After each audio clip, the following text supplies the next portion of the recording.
मैं हूं आपके साथ अंशिका पाठक। नमस्कार, मैं हूं रीनू यादव। सबसे पहले बात करेंगे छत्तीसगढ़ शराब घोटाले से जुड़ी बड़ी खबर की, जहां पर आरोपी अनवर ढेबर को यूपी एसटीएफ ने गिरफ्तार कर लिया है। जेल से रिहा होने के बाद किया गया है गिरफ्तार। नकली होलोग्राम मामले में गिरफ्तारी की गई है। बड़ी खबर आपको दे रहे हैं छत्तीसगढ़ शराब घोटाले से जुड़ी हुई। आरोपी अनवर ढेबर को यूपी एसटीएफ ने गिरफ्तार किया है। जेल से रिहा होने के बाद ही गिरफ्तार किया। नकली होलोग्राम मामले में ये गिरफ्तारी हुई है और इस मामले में बड़ी कार्रवाई। होलोग्राम मामले में यूपी एसटीएफ की टीम रायपुर पहुंची हुई है और आप देख सकते हैं कि इस वक्त रायपुर का ये सिविल लाइन है, जहां पर जो अनवर ढेबर है वो जेल से जैसे ही रिहा हुआ उसके बाद एसटीएफ की टीम ने अनवर ढेबर को गिरफ्तार कर लिया और ये एम्बुलेंस है, यहाँ इसी एम्बुलेंस के अंदर अनवर ढेबर को रखा गया है और उनकी गिरफ्तारी है वो की गई है। और इसके बाद अनवर ढेबर को 24 घंटे के भीतर जो कोर्ट पे पेश किया जाएगा, क्योंकि गिरफ्तारी अगर 24 घंटे होती है तो इसके बाद उसकी उन्हें जो कोर्ट में पेश है वो किया जाएगा। तो आप देख सकते हैं कि अनवर ढेबर को इसी एम्बुलेंस पर रखा गया है और उसके बाद यहाँ से यूपी एसटीएफ की टीम है वो उसे गिरफ्तार करके ले जाएगी। और अगर समय रहते यूपी की जो एसटीएफ की जो पुलिस है वो अगर यूपी नहीं ले जा पाती तो कहीं भी कोर्ट में पेश करके उसे रिमांड पर लिया जाएगा। तो ये कहा जा सकता है कि अनवर ढेबर को शराब घोटाले मामले में यूपी एसटीएफ की टीम ने एक बार फिर से गिरफ्तार कर लिया है। कैमरा पर्सन एम नवीन के साथ युगल तिवारी, न्यूज़ 18 रायपुर, छत्तीसगढ़। तो अनवर ढेबर को यूपी एसटीएफ ने गिरफ्तार कर लिया है और पूछताछ का सिलसिला शुरू होगा। शराब घोटाला से जुड़ा ये पूरा मामला है और शराब घोटाले में अनवर ढेबर मुख्य भूमिका में है, इसलिए इन्हें लंबे समय से जो है तलाशा जा रहा था और आखिरकार इन्हें गिरफ्तार कर ही लिया गया। युगल तिवारी संवाददाता साथ जुड़ गए हैं। युगल, अनवर ढेबर को यूपी एसटीएफ ने गिरफ्तार कर लिया है, लेकिन तार छत्तीसगढ़ से भी जुड़े हुए हैं। ऐसे में कैसे आगे प्रोसेस बढ़ाया जाएगा और कैसे पूछताछ का सिलसिला? देखिए अंशिका, नकली होलोग्राम मामले में जो आरोपी है अनवर ढेबर, एपी त्रिपाठी और रिटायर्ड आईएएस जो जुनेजा है, उन्हें रिमांड पे लेने के लिए एसटीएफ की टीम ने कोर्ट में एक आवेदन लगाया था, जिसे मंजूर किया भी गया है। एपी त्रिपाठी को कल जेल से लाया गया, इसके साथ साथ अनवर ढेबर को भी लाया गया है और अनवर ढेबर के परिवार वाले समर्थक उसे अस्पताल ले जाने की लगातार जिद कर रहे थे। काफी देर तक नाटकीय जो हंगामा है वो होता रहा। एम्बुलेंस के सामने कभी जो परिवार वाले आए तो कभी पुलिस की टीम है वो खड़ी रही और उसके बाद उन्हें आनन फानन में सिविल लाइन थाना लाया गया, जहां पर एसटीएफ की टीम ने उसे अरेस्ट कर लिया है। उसके बाद लगातार परिजन मेडिकल चेकअप की मांग कर रहे थे। मेडिकल चेकअप वहां पर हुई भी तो डॉक्टरों ने उसे फिट फॉर जर्नी के लिए बता दिया है। तो ये तय है कि अब एसटीएफ की टीम है वो उत्तर प्रदेश उन्हें ले जाएगी, लेकिन कुछ कानूनी प्रक्रियाएं हैं और उसे अब करनी होगी, क्योंकि कल 10 बजे 24 घंटे के भीतर है जो आरोपी को कोर्ट में पेश करना होता है। चूंकि हंगामा देर रात तक चलता रहा, थाना में रोके रखा गया है, तो ऐसे में अब उन्हें कोर्ट में पेश करना होगा। उसके बाद ही जो एसटीएफ की टीम है वो ले जा सकती है। अगर हम पूरे इस घोटाले की बात करें तो नकली ट्रांजिट पास के जरिए होलोग्राम है सप्लाई होती थी। एक बड़ा जो घोटाला है, ये बात अलग है कि इस घोटाले में जांच अब एसटीएफ की टीम कर रही है, तो उसमें किस तरह के घोटाले हुए हैं उसका खुलासा है वो हो सकेगा। लगभग 2200 करोड़ का ये जो शराब घोटाला है, एक बड़ा घोटाला है। इस पे ईडी ने भी कार्रवाई की है, स्थानीय पुलिस। ठीक है युगल, आप बने रहिए हमारे साथ, आगे भी आपसे जानकारी लेंगे। तो फिलहाल आपको बता दें कि अनवर ढेबर को गिरफ्तार कर लिया गया है। नकली होलोग्राम मामले में गिरफ्तारी हुई है। यूपी एसटीएफ की ये बड़ी कार्रवाई। लंबे समय से तलाश थी अनवर ढेबर की, लेकिन नहीं पता चल पा रहा था कि कहां है क्या है। आखिरकार एक ऑपरेशन चलाया गया, जिसके बाद ये बड़ी कार्रवाई की गई है। छत्तीसगढ़ शराब घोटाले से जुड़ी बड़ी खबर आ रही है। आरोपी एपी त्रिपाठी की आज मेरठ कोर्ट में पेशी है। प्रोडक्शन वारंट से किया जाएगा पेश। एडिशनल सेशन जज ने दी है अनुमति। यूपी पुलिस कर सकती है रिमांड की मांग। बड़ी खबर आपको दे रहे हैं, जहां छत्तीसगढ़ शराब घोटाले से जुड़ी भी ये बड़ी जानकारी। आरोपी एपी त्रिपाठी की आज मेरठ कोर्ट में पेशी होगी। प्रोटेक्शन वारंट से पेश किया जाएगा। एडिशनल सेशन जज ने अनुमति दी है। यूपी पुलिस कर सकती है रिमांड की मांग।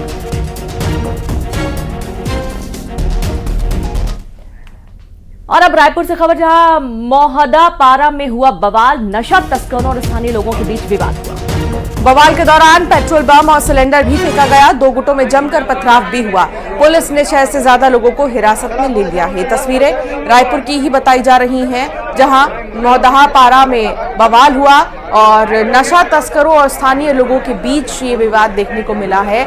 बवाल के दौरान पेट्रोल बम और सिलेंडर भी फेंके गए। दो गुटों में कहासुनी, मारपीट तक में तब्दील हो गई और फिर एक दूसरे पर हमला भी किया गया। युगल तिवारी संवाददाता लगातार जुड़े हुए हैं। युगल, किस बात को लेकर कहासुनी शुरू हुई? देखिए अंशिका, एक हिस्ट्री सीटर महिला है, उसके घर में कुछ लोग आना जाना लगातार करते थे। मोहल्ले वासियों को ये नागवार गुजर रहा था और इसी बात से विवाद बढ़ा। कुछ बम जो फटाके हैं वो फेंकने की बात को लेकर के हंगामा हुआ। जब विरोध किया गया तो उसके बाद जो कुछ लोग थे, 3 जो युवक है, कुल मिलाकर 3 बाहरी थे और 3 स्थानीय जो युवक थे, उसने सिलेंडर पे आग लगा करके भीड़ पे फेंक दिया। तो एक बड़ी घटना है वो टल गई। उसके बाद वहां पर जमकर हंगामा हुआ। बलवा की स्थिति वहां पर पूरी तरह से निर्मित हो गई। मोहदा पारा पुलिस को जैसे ही सूचना मिली, वहां पर दल बल के साथ वहां पर गए और 6 लोगों को पहले डिटेन किया है। तो ये उसके बाद अब पूछताछ है वो की जा रही है कि आखिर ये विवाद है वो क्यों हुआ। जो महिला था उस पर लगातार आरोप लगते रहे हैं कि नशा के सौदागरों को प्रश्रय देती है और कुछ नशे के कारोबार को बढ़ावा देती है और इससे पहले भी कई FIR उसके खिलाफ हो चुकी है। और ऐसे में बवाल काफी देर तक मचा, लेकिन गनीमत ये रही कि सिलेंडर पे जब आग लगाकर फेंका गया तो किसी तरह की ब्लास्ट नहीं हुई है। लेकिन ये है कि वहां पर माहौल जो तनावपूर्ण स्थिति वहां पर बन गई थी। लेकिन पुलिस ने सूझबूझ का भी परिचय दिया है और 6 लोगों को जो गिरफ्तार भी कर लिया गया है। जी बिल्कुल, बहुत शुक्रिया आपका युगल तमाम जानकारी के लिए। तो 6 लोगों की गिरफ्तारी हो चुकी है। हालांकि सिलेंडर जरूर फेंका गया, लेकिन इसमें कोई बड़ा घटनाक्रम नहीं हुआ है और पुलिस ने सख्त एक्शन लिया है। आगे बढ़ेंगे, जहां कोरबा में एक महिला सहित 3 लोगों की मौत हो गई है। कच्ची शराब या विषाक्त भोजन की वजह से मौत की आशंका व्यक्त की गई है। करतला के कोटमेर गांव की घटना है। मामले की जांच में पुलिस जुट गई है। फूड पॉइजनिंग भी हो सकती है या फिर कच्ची शराब की भी बात सामने आ रही है। इस वजह से मौत की आशंका। करतला के कोटमेर गांव की घटना है। फिलहाल जांच के बाद ही पता चल सकेगा कि आखिर मौत कैसे हुई।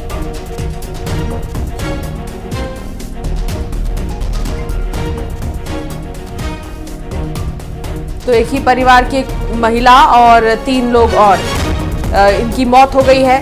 खाना खाने के बाद ही आखिर खाने में क्या जहर थी, ये सवाल जो है खड़े हो रहे हैं। हालांकि वो जांच के बाद ही पता चल सकेगा कि खाने में ऐसी क्या चीज थी जिसकी वजह से मौत हो गई है। एक ही परिवार के महिला और 3 और लोगों की मौत हुई है। तो कच्ची शराब पीने की वजह से मौत हुई है या भोजन में कुछ गड़बड़ी थी, ये पूरा मामला भी जांच का विषय है। पुलिस मामले की जांच में जुटी है। महिला सहित 3 लोगों की मौत का ये मामला है और अचानक से 3 लोगों की मौत कैसे हो जाती है, ये बड़ा सवाल है, क्योंकि कच्ची शराब का सेवन और भोजन दोनों किया गया था और इसमें कहां गड़बड़ी पाई गई है, ये पूरे मामले की अब जांच की जा रही है। खाने में जहर से मौत हुई है या कच्ची शराब पीने से मौत हुई है। कोरबा का ये पूरा मामला है, जहां पर एक महिला समेत 3 लोगों की अचानक से मौत हो गई और अब पुलिस मामले की जांच में जुटी है।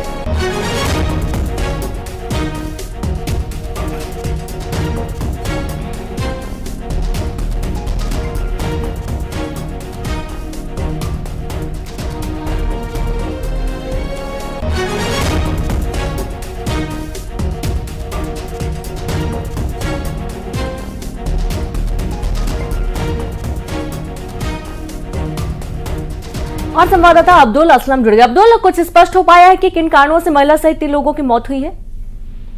जी, आपको बता दूं कि ये करतला थाना क्षेत्र के कोटमेर की घटना है, जहाँ पर ग्रामीण जो है 3 ग्रामीण जो है वो शराब का सेवन किए थे और साथ में भोजन भी किए थे, तो जिसमें जिस बार उनकी तबीयत बिगड़ी और उसके बाद अचानक इनकी मौत हो गई। तो पुलिस टीम इस पूरे मामले की जांच कर रही है और आशंका ये भी जताई जा रही है कि इस मौत की वजह जो है असल में शराब है या विषाक्त भोजन है, ये अभी स्पष्ट नहीं है और पीएम रिपोर्ट के बाद ही ये साफ हो पाएगा कि मौत की जो सही वजह क्या है। बहुत शुक्रिया अब्दुल जानकारी साझा करने के लिए। अमन साहू गैंग को लेकर बड़ा अपडेट आया है। गैंगस्टर को छत्तीसगढ़ लाने की परमिशन मिल चुकी है। गैंगस्टर अमन साहू को रायपुर लाएगी पुलिस, जहां झारखंड से ट्रांजिट रिमांड पर लाया जाएगा और कोल कारोबारी को मारने की सुपारी दी गई थी। बिश्नोई गैंग के 4 आरोपी हुए हैं गिरफ्तार। 26 मई को 4 आरोपियों की गिरफ्तारी की गई थी। तो अमन साहू गैंग को लेकर ये बड़ा अपडेट आपको दे रहे हैं, जहां गैंगस्टर को छत्तीसगढ़ लाने की परमिशन मिल गई है। गैंगस्टर अमन साहू को रायपुर लाएगी पुलिस, जहां झारखंड से ट्रांजिट रिमांड पर इसे रायपुर पुलिस लेकर आएगी।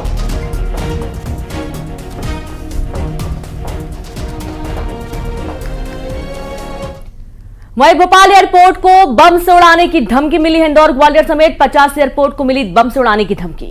ईमेल में देश के 50 एयरपोर्ट को बम से उड़ाने की धमकी दी गई है, इसका जिक्र किया गया है। भोपाल एयरपोर्ट डायरेक्टर रामजी अवस्थी ने पुलिस को सूचना दी। आधिकारिक मेल आईडी पर मेल आया था। ईमेल मिलते ही सीआईएसएफ ने एयरपोर्ट पर सर्चिंग की है। चेकिंग के दौरान कोई सस्पेक्टेड चीज नहीं मिली है।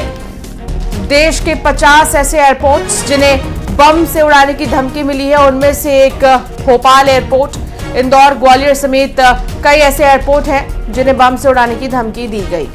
तो इंदौर ग्वालियर समेत 50 एयरपोर्ट्स को बम से उड़ाने की धमकी और ईमेल के माध्यम से ये धमकी दी गई है और इस दौरान तुरंत चेकिंग की गई है और ईमेल मिलते ही सीआईएसएफ अलर्ट हो गई। हालांकि चेकिंग के दौरान कुछ भी नहीं मिला।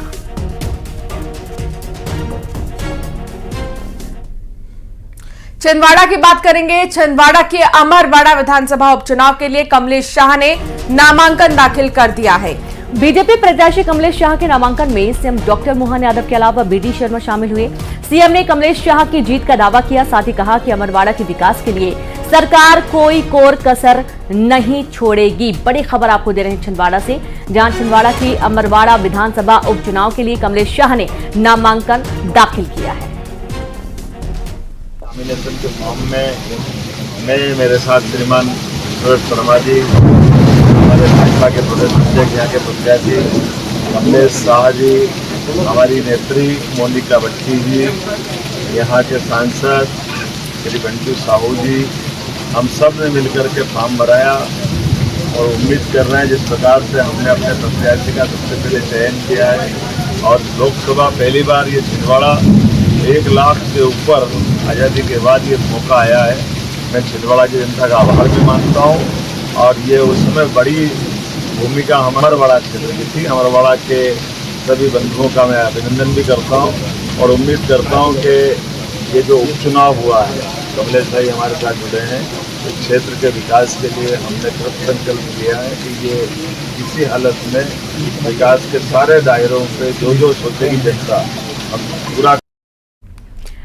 तीसरी बार देश की सत्ता संभालने के बाद प्रधानमंत्री नरेंद्र मोदी वाराणसी के दौरे पर रहे और इस दौरान उन्होंने वाराणसी में आयोजित एक किसान सम्मेलन में पीएम किसान सम्मान निधि योजना की 17वीं किस्त जारी की है और इसके तहत पीएम ने बटन दबाकर 9 करोड़ से ज्यादा किसानों के खाते में डायरेक्ट बेनिफिट ट्रांसफर के जरिए किस्त के 2-2 हजार रुपए डिजिटल ट्रांसफर किए हैं। पीएम मोदी ने किसान सम्मान निधि योजना के तहत 20,000 करोड़ रुपए देश भर के किसानों के खाते में ट्रांसफर किए। इस मौके पर कृषि मंत्री शिवराज सिंह चौहान भी मंच पर मौजूद रहे।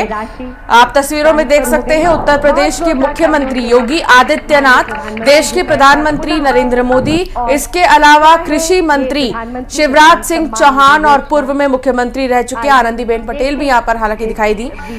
ये कई चेहरे मंच पर और सबसे पहला फैसला, सबसे पहला जो साइन है उन्होंने कृषि से जुड़े फाइल पर ही किया प्रधानमंत्री ने शपथ लेने के ठीक बाद। और आप देख सकते हैं शिवराज सिंह चौहान भी यहाँ पर मौजूद रहे। इस वीडियो के माध्यम से ये राशि ट्रांसफर हो गई। कृषि भारतीय अर्थव्यवस्था की रीढ़ है और किसान उसकी आत्मा है।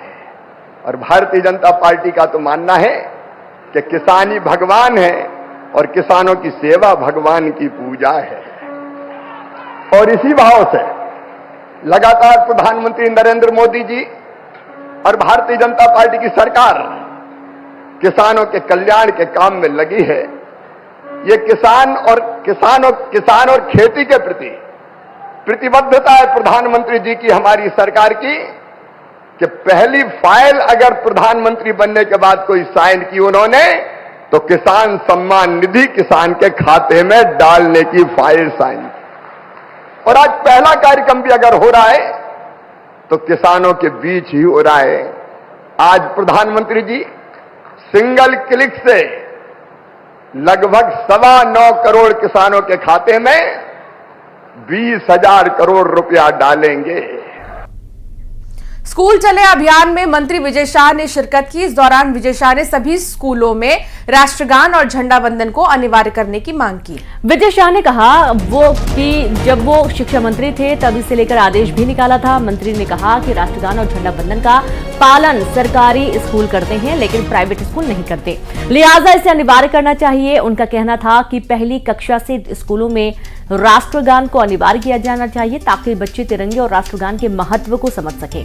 मंत्री से जब मदरसों को लेकर सवाल पूछा गया तो उन्होंने साफ किया कि सभी शैक्षणिक संस्थाओं को लेकर उन्होंने मांग की है, इसमें मदरसे भी शामिल हैं, खासकर वो स्कूल जो सरकार से ऐड लेते हैं।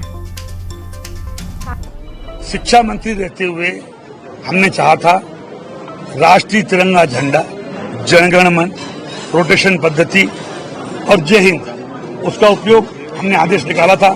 शासकीय स्कूलों में पालन हो रहा है, लेकिन देखने में ये आ रहा है कि कहीं ना कहीं प्राइवेट स्कूल उसकी कभी कभी अवहेलना करते हैं। उसका सख्ती से आदेश हम निकालने के लिए निवेदन किया है। और झंडा वंदन हमने जनगण मन 6वीं से 12वीं तक अनिवार्य किया था। अभी हमने निवेदन किया है कि बच्चा पहली क्लास में जब जावे तो राष्ट्रीय तिरंगा झंडा और राष्ट्रीय गान से अवगत होना चाहिए। हमने हमारी भावना से मुख्यमंत्री को अवगत कराया है। मुख्यमंत्री ने बहुत जल्दी उसमें सकारात्मक निर्णय ले। मदरसों में भी ऐसा होना चाहिए क्या? अभी मदरसे शब्द का आप बार-बार क्यों इस्तेमाल कर रहे हैं? कोई भी शिक्षण संस्थाएं उसमें मदरसे भी शामिल है। शिक्षण संस्थाएं चाहे मदरसे हो, गुरुद्वारे हो, चाहे कोई भी स्कूल हो, अगर वो गवर्नमेंट की एड ले रहा है तो झंडा वंदन और जनगण मन अनिवार्य होना चाहिए, ऐसा मेरा निवेदन है। प्रदेश अध्यक्ष जीतू पटवारी की आला कमान से शिकायत पर कांग्रेस का बयान सामने आया है। कांग्रेस प्रवक्ता आनंद जाट का कहना है कि कांग्रेस अभी परिवर्तन के दौर से गुजर रही है। कुछ लोगों को ये परिवर्तन अच्छे नहीं लग रहे, इसलिए इस तरह की बातें की जा रही हैं। तो वहीं बीजेपी ने इस मामले को लेकर कांग्रेस पर निशाना साधा। बीजेपी प्रवक्ता का कहना है कि अमिताभ अग्निहोत्री ने जो कहा वह एकदम सही है। जीतू पटवारी के नेतृत्व में पार्टी लगातार टूट रही है।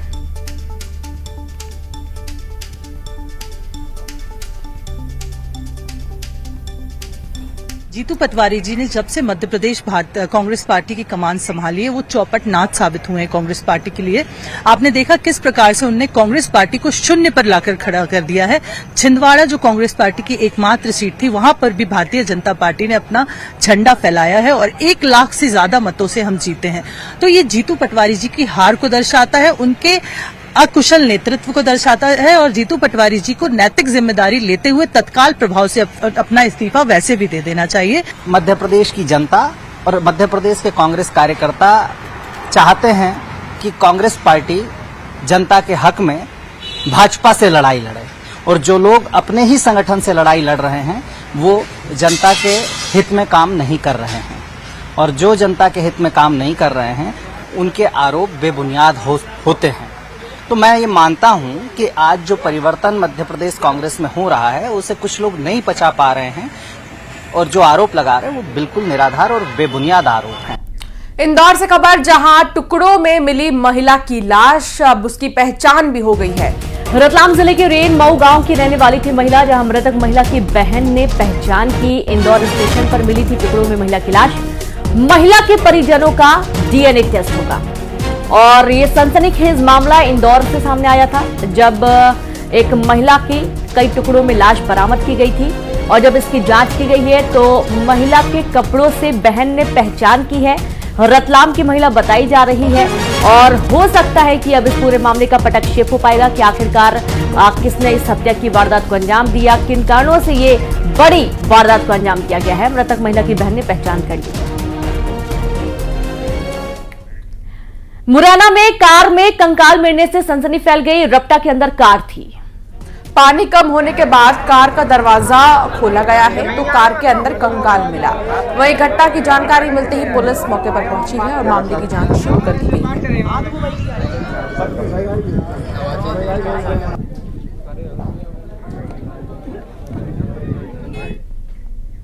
तीन तलाक को लेकर कानून आ गए हैं, लेकिन उसके बावजूद तीन तलाक को लेकर मामले सामने आते रहते हैं। इस बार मामला ग्वालियर से आया है, जहां एक महिला को उसके पति ने बीच सड़क पर 3 तलाक दे दिया। पति और उसके परिवार वाले पर आरोप है कि वो निकाह के बाद से ही लगातार दहेज के लिए महिला को प्रताड़ित कर रहा था। जब महिला दहेज के लिए पैसे लेकर मायके से नहीं आई तो पति ने 3 तलाक बोल दिया, जिसके बाद पीड़ित मुस्लिम महिला ने एसपी ऑफिस पहुंचकर पुलिस से मामले में मदद की गुहार लगाई है और महिला ने पुलिस को चेतावनी भी दी है कि अगर उसे न्याय नहीं मिलेगा तो वो अपने बच्चों के साथ सुसाइड कर लेगी। मेरे पति ने मुझे बीच रोड पे तलाक दे के गया पैसे के पीछे। मेरी इतनी बड़ी बेइज्जती कर दिया। ये बताइए मेरी इस बच्चे को लेके मैं कहाँ जाऊँ इस दुनिया में। माँ बाप मेरा बुरा माँ बाप वो कोई मेरा नहीं है। कब शादी हुई थी? मेरे 29 में 3 साल हो गए शादी को और 3 साल में उसने बिल्कुल भी ठीक नहीं रखा मुझे। उसको बस पैसे चाहिए। रहने वाले क्या नाम? मोड़ापुर के आबिद नाम है उसका। उसकी माँ का नाम मंजूम है। क्या कारण क्या है? उनको दहेज में पैसे चाहिए, गाड़ी बनाना है। मेरे माँ बाप पे नहीं है इतना, वो कहाँ से देंगे? तलाक दे के चला गया। बताइए ऐसे हम लोगों के साथ ऐसे होगा तो आप। बुलेटिन में फिलहाल इतना ही। आप देखते रहे न्यूज़ 18 MP छत्तीसगढ़। नमस्कार।